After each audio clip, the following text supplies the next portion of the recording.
Good afternoon, everyone, from Dunrovin Ranch in Lolo, Montana. It's a gorgeous afternoon, and I am here with some wonderful people, one of which you already know, my great friend Paula. Paula has been part of Dunrovin Ranch for a very long time, and she plays a very central role in our upcoming equine art extravaganza. Many of you have been with us for a number of years, and you know that every year we paint horses. We hold a contest between artists for the best painted live horse. And we do this to raise money for local nonprofits to help support them. And this year we are supporting Youth Homes, which really supports foster children. And as I was explaining this morning, foster children hold a very special place in my heart. My mother was an orphan. She lived in an orphanage in Montana for about 12 years of her life. And so I've held a very soft spot for orphans and for people with foster children, people who take care of foster children, and I very much want to support them. So this is our way of trying to do that with this online on-site contest. And today with me, I have a couple of young women from the Bitterroot Valley, one of whom is going to be one of our artists this year to paint a horse, and that's Kimberly. Hi, Kimberly. Can you tell us a little bit about yourself? Sure. So my name is Kimberly Spence. I'm local here. I live down in the Bitterroot Valley in a town called Stevensville.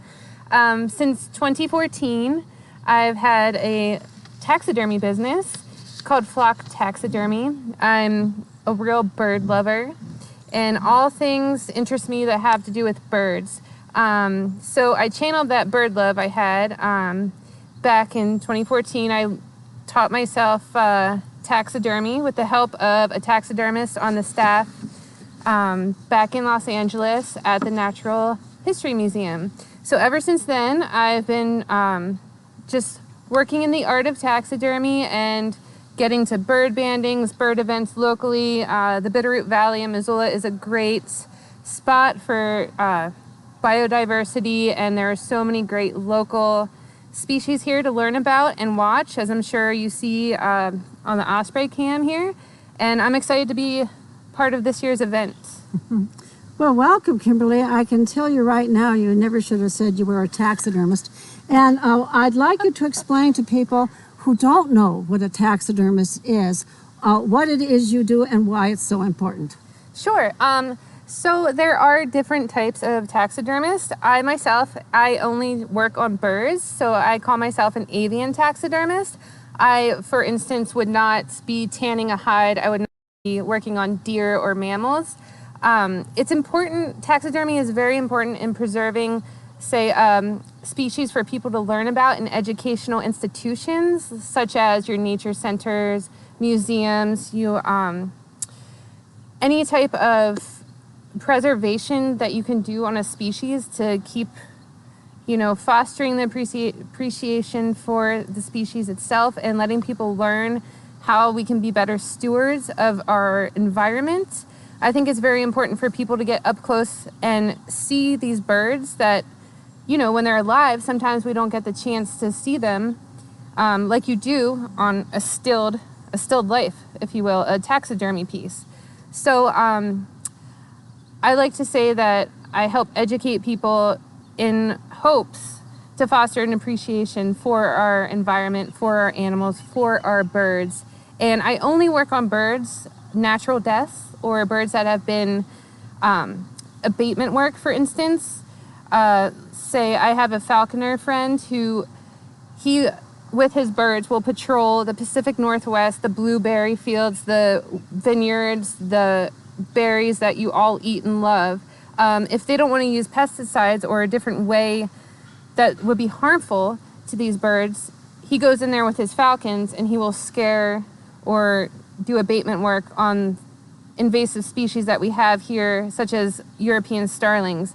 Now, these birds would be essentially thrown away, so I will take them and I will create artwork, taxidermy, birds, and I'll share them with people. And also I can be commissioned from nature institutions to work on, say, protected species.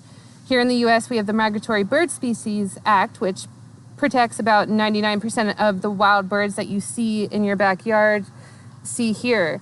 So you would have to be a licensed taxidermist, and you would have to be commissioned from a said museum or nature center to then taxidermy a bird and have it placed in a spot where the public can enjoy it and learn from it. That, in short, is what I'm here for. Many of you will remember that we lost one of our male ospreys, Ozzy, to an eagle. He was killed across the river. We found his body. We brought it back. And I took it to Montana Fish, Wildlife, and Parks, who took it to a very good bird taxidermist in Helena. I don't know if you know him. I've forgotten his name, but I'm going to tell you afterwards. Okay. I've got some fabulous photos. He has a house just full of gorgeous bird taxidermy. If you don't know him, we need to go over and see him. He's incredible. Okay. At any rate, Ozzy is now on the wall of Wild Montana in Helena as part of a display about the dangers of baling twine for ospreys. Mm-hmm. And Kimberly bought a good friend of hers with her, Annie, who is also from the Bitterroot Valley. And when I asked her if she'd ever painted a horse, she said she had offered Kimberly an opportunity to practice on her cow. So I want to learn more about these cows of yours, Annie. Yep. So I'm Annie. Kimberly and I are neighbors, and so we have a Jersey and a Swiss cow from our local farmers' lifeline. They are both males. Little Man and Crazy Eyes are their names, and they are best friends. And I said, if you need something big to practice on, she's welcome to practice on our cows. What color are they? So the Swiss is kind of like a brown tan color, and then the Jersey's the like brown and white spotted. Oh. So maybe you need to text me some photos. Yeah. And I can text our members. I assume these are lawn ornaments. They are live lawn mowers. Lawn mowers, yep. Live lawn mowers, yeah. Yep. I've called my horses that on occasion, yeah. It beats firing up the engine, doesn't it? It's true. Yeah. The lawnmowers and the weed eaters, and they work together. That's great. Well, welcome, Annie. Yeah. I'm really glad. Welcome, Kimberly. I really appreciate your coming. Today we are going to demonstrate something new that we are doing this year for the Equine Art Extravaganza. And this was an idea that basically Paul and I cooked up. We always get into trouble when we have a glass of wine and sit around a table. And this is how we did this, basically. We wanted to have a way in which our online audience, our members, could actively participate in the Equine Art Extravaganza. So we came up with this crazy kind of a 4-step process that we hope you will do at home. And I'm going to take numbers, by the way, and watch who sends me in photos. I know who's out there. And you're going to be on my bad side if I don't see some sort of a photo coming in from you, okay? So I'm going to take numbers and names. But James, maybe you'll put up the poster that I created to outline the 4 easy steps. So first of all, you go to our website, and you can go either to eaetickets.org, or you can go to our last week's newsletter. Everybody should have gotten the newsletter, and we had a PDF file there that if you click on the PDF file, it'll open up, and that will allow you to download one of 6 horses that are all shown on the left-hand side of that PDF. So there's 6 different horses, and you can download whichever one you want. Doesn't have to be just one, by the way. You're welcome to contribute more than one. So if you have an artistic flair and want to try out several things, by all means do that. I'm going to be painting my second one today, all right? So then you get the horse outline, and you paint it. And you can see there's a photo of me doing this on a picnic table over on the bench. And what I found was that things work best if you use bright colors. The whole process works just a lot better if you use some really bright colors. And then when you're finished with your artwork, and you can put things on it. It can be 3-dimensional, because once you take a photo of it, it all becomes 2-dimensional anyway. So, let your imagination go wild. Put ribbons, do whatever you want. Go through what I intend to do some of that today. Okay, and then you just take a photo. That easy. Use your cell phone or your digital camera. Take a photo, And then with that photo, either text or email the JPEG of that photo, and you can text it to 406-273-7745 or email it to dunrovineae@gmail.com. And so a suggestion on the photo step is go ahead and get right on it. Like fill your camera lens or with the image so that when we enlarge it, we have the best chance of it going well. Yes, exactly. In fact, if you have edges there, or if your horse is a little kittywampus, not quite straight, we'll do a little bit of Photoshop editing and get it straight and have to do a lot of cutting. But if the image doesn't occupy the entire photo, we lose some resolution with each one of those steps. So thank you, Paula, for adding that, because the more the photo actually fills the frame, the better resolution of photo that we will end up with. And so, James, if you want to come back to the table here, I'm going to hold up the original artwork that I did. And you can see that I just, let my mind wander. I think I had water on my mind, water and grass. And I started out with blue and reds, and then blue and greens. And once I got the horse's legs and mane and tail, I thought, wow, I need some color here, a little more bright color. So I went to town with purple and pink and yellow. But this was just a fun little thing to let my mind wander and let it go. And then I took a photo of this with my cell phone, and I emailed it to a copy shop here in Missoula, and we created this, I think it's 13 by 19, is it not? Yes. The 13 by 19 poster. And you can see it now hanging up from our flagpoles, the flagpoles that James put up this morning. And our hope is that we can get thousands of these wonderful photos to make a whole wall, and we're calling it our homemade herd of horses, all right? And we can put more flagpoles up and more strings, so send them in, and we'd like you to send it in not only the photo, but your first name and where you live. And what we will do is we'll make a map of everybody who sent in a painted pony poster to add to our homemade herd of horses. And when you click on that map, you can see the photo of the poster.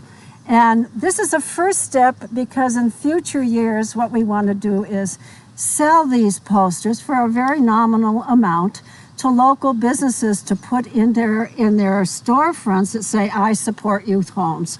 And so you would be contributing financially to supporting foster children here in the Missoula area by giving us a photo of some of your artwork. So it's easy, doesn't cost you anything besides your time and your effort, and it could be a lot of fun to see what other people are doing and how they interpret all of this. So with that, I have to tell you, I'm feeling just slightly intimidated. I am probably the least qualified person in the world to be doing any kind of artwork. But that doesn't mean I don't like to do it. I do like to do it. And I have long ago learned that there are no rules in art. You just get to have fun with it. And the more I don't think about the end result and just go with whatever I'm doing and have fun with it, the better it looks in the end anyway. So with that, we're going to start working a little bit. Yeah, I'm going to go ahead and talk a little bit about what our supplies here. Great. And Kimberly brought some of her own colored pencils. And I actually, based on Suzanne's comment about it being brighter colors working better, I think it would be interesting if you would allow part of yours to be done in the colored pencils, and we can see how well or not that kind of works. Sure. And then what I basically decided to do with these supplies back here, I just went around my own house, and because I figured everyone that's doing this they're not going to necessarily run out to an arts and crafts store and buy anything. We don't really want you to have to do that. So I just picked up, although I do tend to have a fair amount of my own art supplies, but still. So I have just like some craft paints.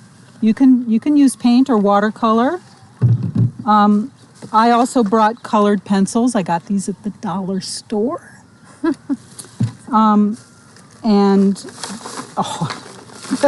crayons that just opened up. They're eager to try. Yeah. They're eager to participate. Yes. I also brought a bag of scrap fabric that I just have, all different kinds of scraps of fabric. And like we were saying, you can, I don't know, take your time and cut them out and make a background or decorate their tail that way, whatever you're inspired to do. This is an old art kit that I just still have. Let's see if I can get it open. And it's actually pretty cool. But just saying, like watercolors, markers, crayons, same kind of thing. Lastly, I had the bright idea of pulling out my Christmas decorations. And because what's in here is, bells and ribbons and garlands, bright shiny objects. And, more ribbon. So you might find that you have something like this at home that has similar resources. And pipe cleaners. Fun. You never know, right? Use your imagination. You never know what could become art. Yeah. Oh, let's see. There was one last thing that I also just happened to have, like this weird little bag of little pom-poms. But that's just an example of what you might find in your own home. Could we use, say, like things from trees and Absolutely. around, like where we might Look, be outside? ding, ding, ding. Yeah, for sure. Clover flower. I mean, Yes. people might have some fun local Petals from your flower garden. Yes. Very good idea. Leaves. Yes. Yes. Sumac is calling. Yes. You could even put little pebbles on the ground, Love it. under his Yes. texture. Yes. Yeah. All Okay. So we're just going to have fun, and we're inviting you to stay with us as long as you like. We'll keep the cameras rolling. We could be here for a while. But our hope is that you at home have downloaded one of these great outlines, and you've got your art supplies set out in front of you, and you're ready to go along with us. Each one, I have a new one here. And I've already gotten some ideas from the Christmas box. good. I'm headed for the Christmas box, just so you know. We rushed. Yeah. Okay. All right. So stick with us. We're just going to have fun and do a little talking among ourselves. You can check in and out. And we'll make a recording of this so that you can match what we've done with what ends up a couple days from now, because we do have to send this to the copy store to get the posters made. But within a couple days, you will see all 4 of our posters make it up on the wall. Okay? Sounds good. Okay. All right. Yeah, I've already got an idea. Oh, of good. what I'm I gonna do. haven't Yeah. even started thinking. Yet. Yeah, no, I at the beginning, this guy has some blue outlines, so I was thinking blue and silver. So I'm going to go over to your wonderful Christmas box. You've got a lot of blue and silver I there. do. Yeah. Do we have any glue? Yes, I brought glue. Oh, wonderful. That's great. Oh, and I brought glitter too. Ooh, glitter. Who doesn't I love better glitter? get some scissors here. That stuff can be dangerous. Oh, This and is terrific, and, Paula. and I brought like embroidery yarn, embroidery thread that I have. Love it. All right, here's the glitter. If anybody wants that. Thank This you. is the yarn left over from my huggable horse. Oh, yes. Wonderful. This is a great way to use leftover. I mean, I always have art supplies lying around because I have a 2-year-old, so we're always making something. Well, something tells me to start with the glitter. No, I'll end with it. I think it'll go better on top of whatever I do. There you go. Yeah, yeah. Yeah, and Kimberly had a good point too. Like you can use anything around your house or Christmas box, like to make it pretty accessible, so you don't have to go and buy things or Right. Right. Absolutely. I'll agree with Suzanne too. I'm not sure I'm equipped to be an artist to do found things, this right but off the bat. Look at here. Did I say blue and Yeah, compact? perfect. This is perfect. Yeah. And I brought out a ruler and some tape. Those are the kind of things that could help you if you wanted to do, a straight line somewhere.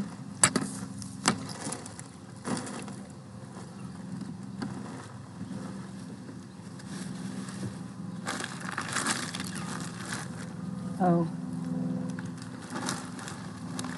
Yeah, I have little squeeze bottles of paint.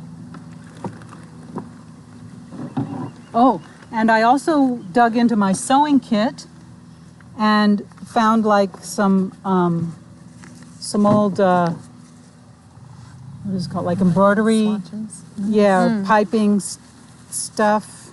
This one is kind of wiggly, That one's fun. and I found an old piece. Tassels! Gosh. Those are great. Yeah. Love the tassels. So you never know.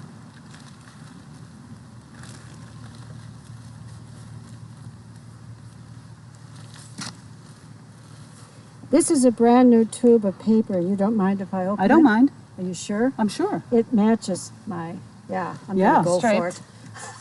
Your blue and I silver. have no idea what I'm going to do with it. That's the best way to go. I have- Not the colors.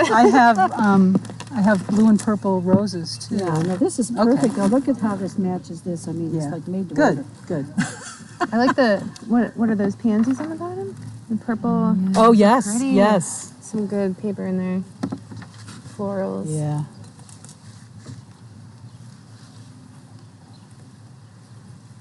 I'm gonna don't think figure I out a way to need use much. this.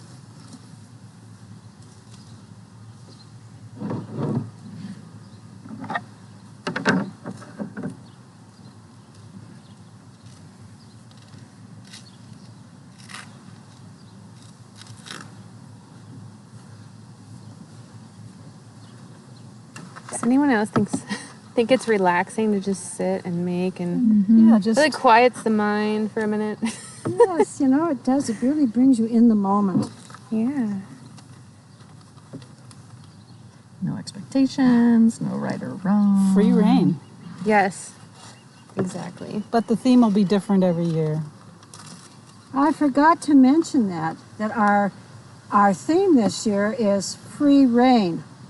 And we did that because we felt that those wonderful vaccines that have been produced, Pfizer and Moderna and Johnson & Johnson, which are the names of our osprey chicks this year, gave us a little more free reign this year than last, and we were all grateful for it. So that's why we chose that theme.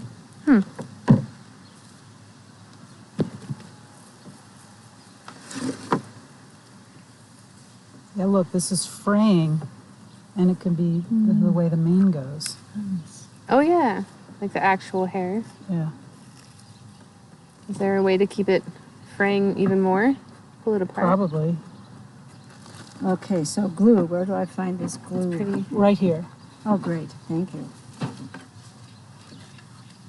Like I said, I'm not exactly sure what I'm going to do here, but I can figure it out as I go along.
Here's a piece of cardboard to just, if you want to make a little puddle of glue and dip into it.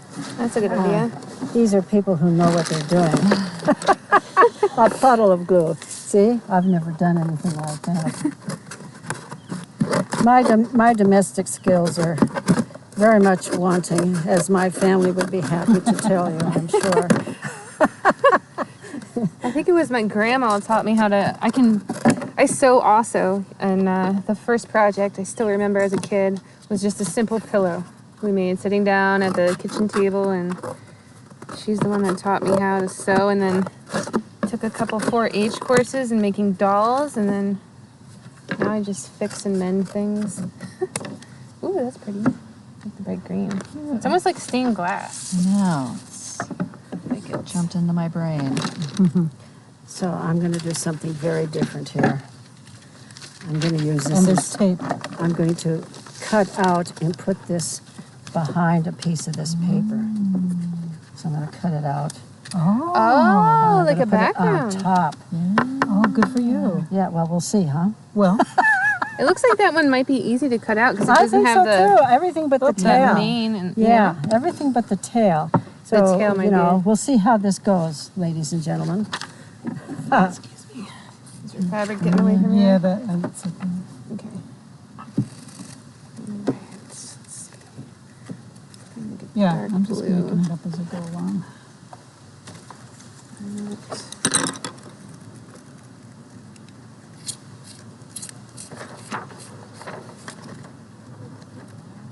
So we'll have an area set up during the Equine Art Day for pretty much just like this. Crafts available. People can just sit down and pick what they want to use. I like this clipboard idea, Suzanne. Yeah, I've got lots of those. Yeah. I'll get them. I think that's the way to go. Yeah, I do too, particularly out here if it's windy. Right, It keeps things settled down. right.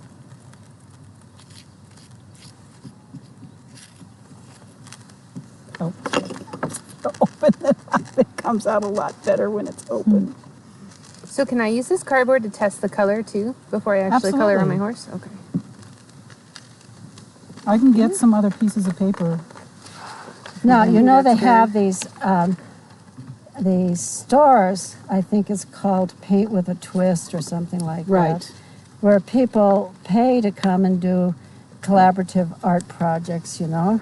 And I'm thinking next time we do this, we should have an evening event, get a little wine involved, and That'd be fun, like a paint and sip or a draw and sip. exactly. Yeah. And I'm thinking next year we should have a pre-event, you know, where people come and have a party. Just get on it, honey. Just get on it.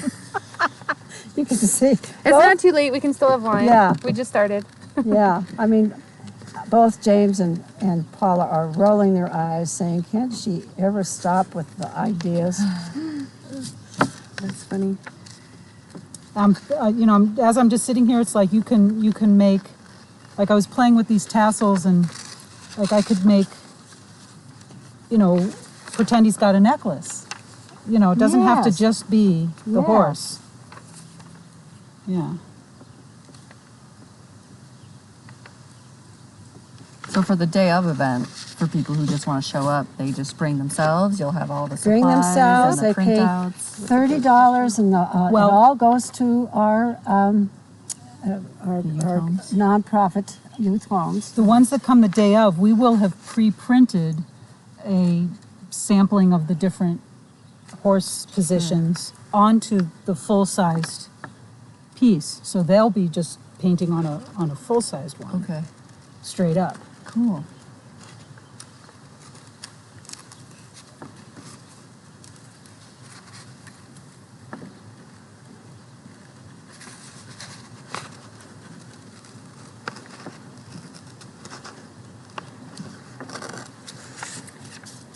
This almost reminds me of the carousel art and horses. Oh my gosh, they're just they make them into dragons, or they're so colorful, and each birds and all of that kind of thing. May I painted the dragon.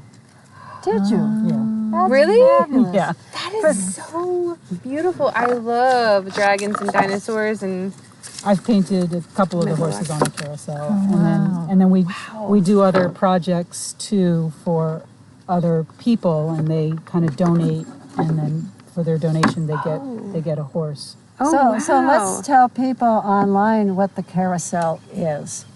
And you can go to a website called A Carousel for Missoula. And it was started by a man from my hometown, a man who recently died. And I'm gonna say I forgot his name. Do you remember? Steve. Kopek? Yeah. Something? Yeah. And Butte had a real carousel. Butte is a town in Montana. Yeah, and that's where my hometown is. And it was something that all the children just loved. It was built in the early 1900s, and maybe even the 1800s. And every child who ever grew up in Butte during that period of time, till about the 1970s, was aware of the Columbia Gardens and their wonderful carousel. So Steve was in Spokane, Washington, and he went on a carousel ride in Spokane, and it brought tears to his eyes in memories of his childhood carousel. And he's a woodworker. So he came home to Missoula. He was living in Missoula at the time, and he goes to talk to the mayor.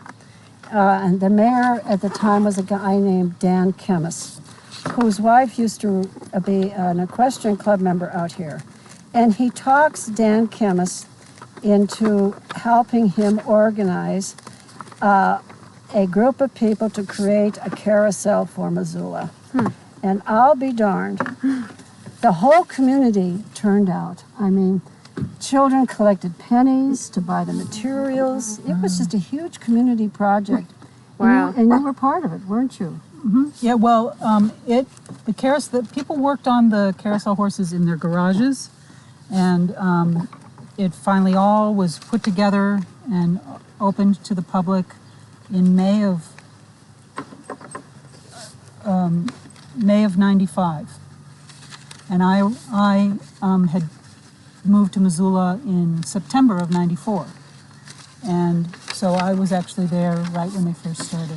I started out as a carver. And Carver? What was the process like to carve? First of all, where do you get the wood from? What type of wood? And It's a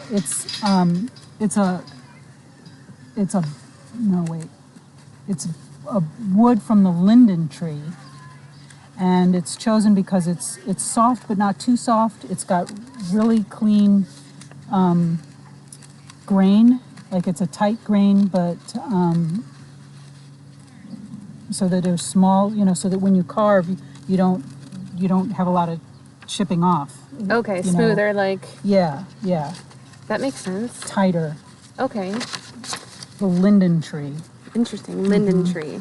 We have them in Missoula. Oh, we We do? do. Yeah, Yeah, they're they're- not native, Okay, but they're very pretty. Most of the trees downtown are linden. really? That's so interesting. And so what did you use to carve this linden tree Yeah. with? Carving tools. Just Yeah. And had Taught you... all these people all around. Oh my Most of them goodness. were carved and painted by volunteers. I had no idea. It's a beautiful, Oh. beautiful carousel. I've ridden... It goes much faster than I would have expected it to. Exactly, it's a gotta- fun one. It's really fun. It gets... The picks up outside speed. ring goes 7 miles an hour. Oh, really? Yeah. I bet Well, that's we true. Montana kids used to do this on the skating rink. We do crack the whip. What's that? Crack Oh. the whip?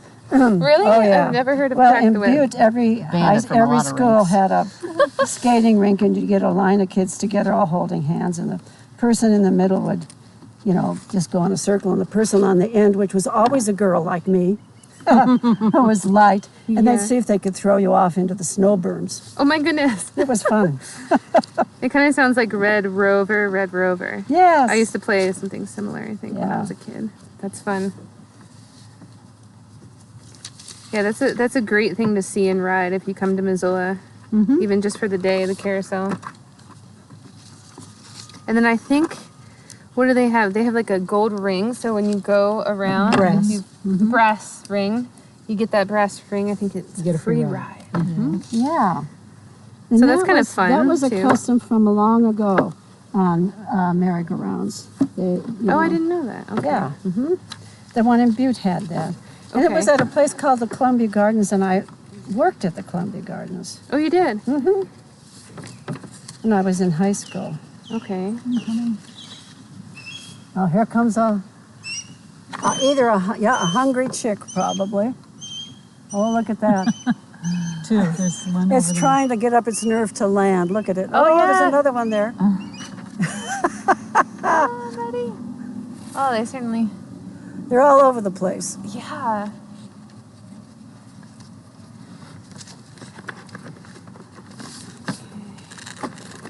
I was I don't know, recently Suzanne, at do you a. think these crayon colors are going to show up? I think they're thick enough that they might. Okay. Yeah. I think that's the thing, is to really put them on thick.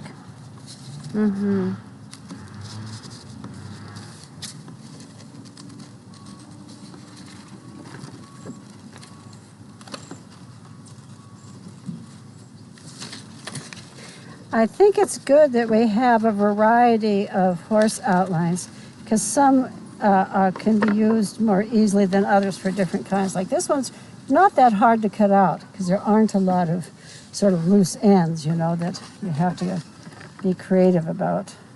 Sure.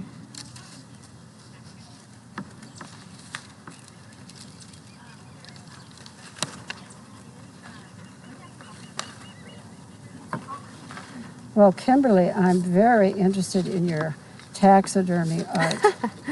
You know, What can I tell you? Yeah, I've actually decided to make this horse into a European starling since we brought them up earlier in our introduction. So we'll see how. I actually have some European starlings taxidermied at the moment on hand. And they're a beautiful bird because they have both summer and winter plumage.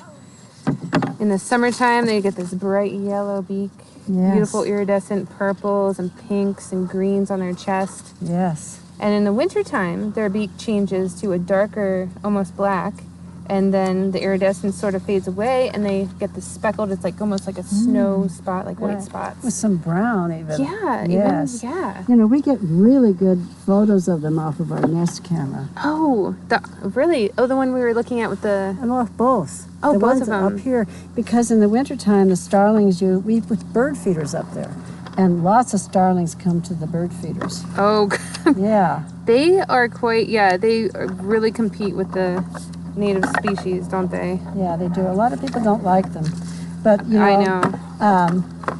I'm kind of the mind that the most invasive of all species in the world are humans, and so I don't think we should. I mean, that's not to say I don't think that we should not go around introducing species. I think that we should not. Yeah. You know, and I think when they outcompete native species, it's kind of too bad. It's a problem, yeah. I know. And the European starlings that are here were brought over in the 1800s, if you want to hear the story. Yep. So Okay. Tell us, absolutely. So I think it's an interesting story how they were introduced to North America is back in the late 1800s, a pharmaceutical manufacturer. He's a bit eccentric. He loved Shakespeare. So he thought it would be a great idea, and he was living in New York City at the time, to release all of the birds that were in Shakespeare's play into Central Park. So one of the birds he started with was the European starling, and he introduced at first about, they say, 60 of the birds, and they took roost and across the park at the Natural History Museum. And now we have over 200 million European starlings in North America Yeah. from those original 60. So they are very, Invasive. yes, Yeah. they're tough birds. Yeah. They're very adaptable, and I mean, by no fault, right, that they're here of their own, but now they've become a problem with produce and eating livestock, grain, and such. But they're incredible birds, I think. But like you said, a lot of people do not like them for the damage that they can do. And I hear both sides, frankly. I mean, Yeah. it isn't the individual bird's fault, that's for sure. Yeah. But it's also means that the species that have evolved to do well in our climates are disadvantaged. Yes. Absolutely.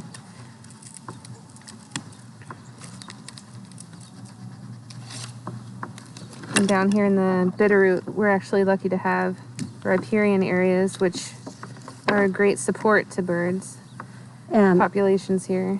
And people who watch our cameras routinely often hear me refer to riparian areas. And riparian areas are those that are along streams and rivers that are influenced by water, so they're frequently flooded or commonly flooded, not all the time, but they grow up around streams, and they're extremely important to the health of the river and to the health of the soil along the river, and they are just a highway for both birds and wildlife, and they actually clean the water for the fish. So a healthy riparian area is a really important aspect to a river system, and you can tell a healthy riparian area in many ways by cottonwoods, the presence of cottonwoods. That's all these trees that you see behind us here. Those are cottonwoods. They're Okay. very soft wood. They store a lot of water, and they'll grow on almost anything. A limb will fall off, or a trunk will fall down, and another limb will just take over and become the tree. They're called widowmakers because they do fall over. They're very shallow root systems because they're right on top of the water. So, very interesting trees. And I did not know this, but the bark of a cottonwood has an anesthetic, and animals know this and strip the bark and eat it. Oh, really? Yeah, I didn't know that either. Native Americans did as well. So now I'm going to go back. See, I think this is going to look good. I think this is going to look really good. Ooh. What do you think? I'm glad we're all Fancy. experimenting with different. That's my medium. No, I got to get an 8.5 by 11 to put this guy on. See, I would. What's this?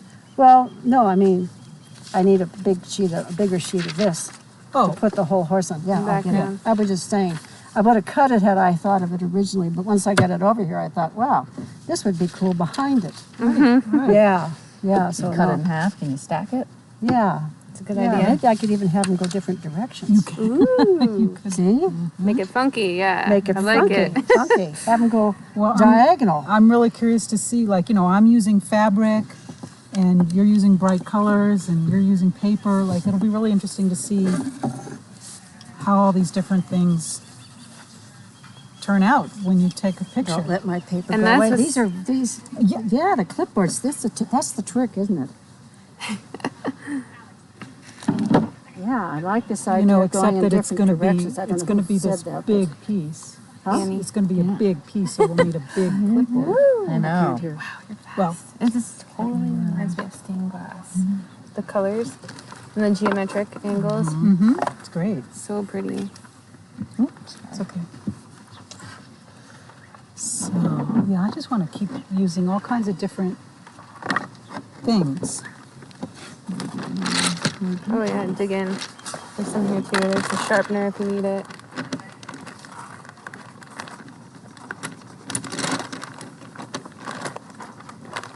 Make a necklace out of this. What else?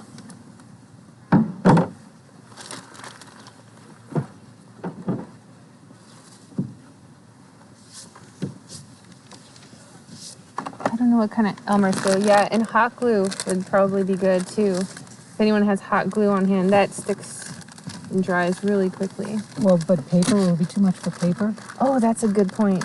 You're probably right. Yeah. Ooh, look at the mane. another That thing. worked out well. I know. With the fringe, Yeah. you saw it and you made it work. I love it. Love it. Oh, hi. That's Boona. Hi, Boona. Are you using mostly these? Using these? Mm-hmm.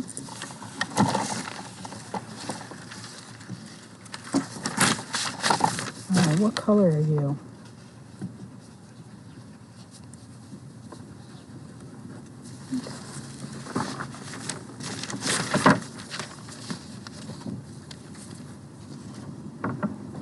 I'm going to move this over just a little bit yeah. here. So Sure. no, that's fine.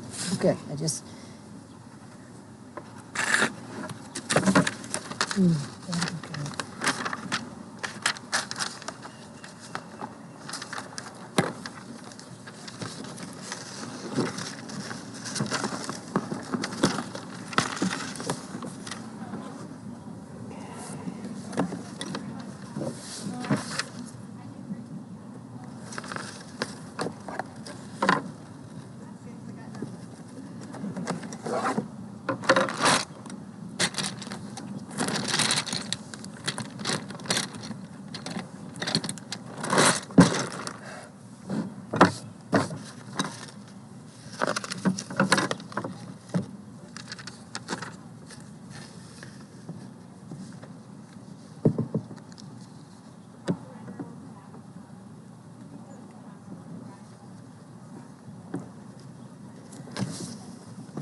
Okay.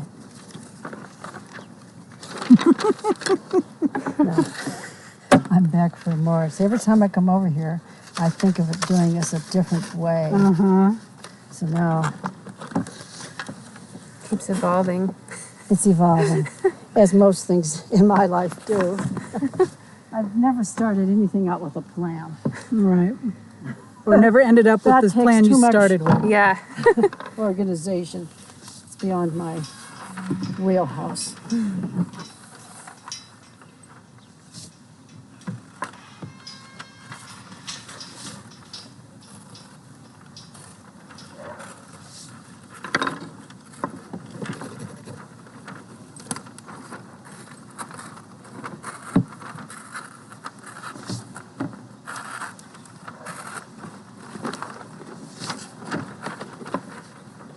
Yeah, get some glitter on there. Mm-hmm. I'll be finding that for was days in your just gonna hair, in your car, in your Yeah. little Yes, piece. that keeps on giving. It is. It really is.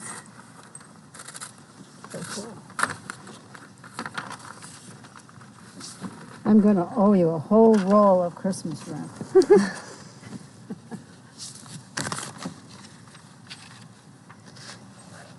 I'll just put it around a box with something in it. There you go. Okay, now I've got my cutout horse. I don't need it to blow away. I'm going to put him under here. There you go. All right. So.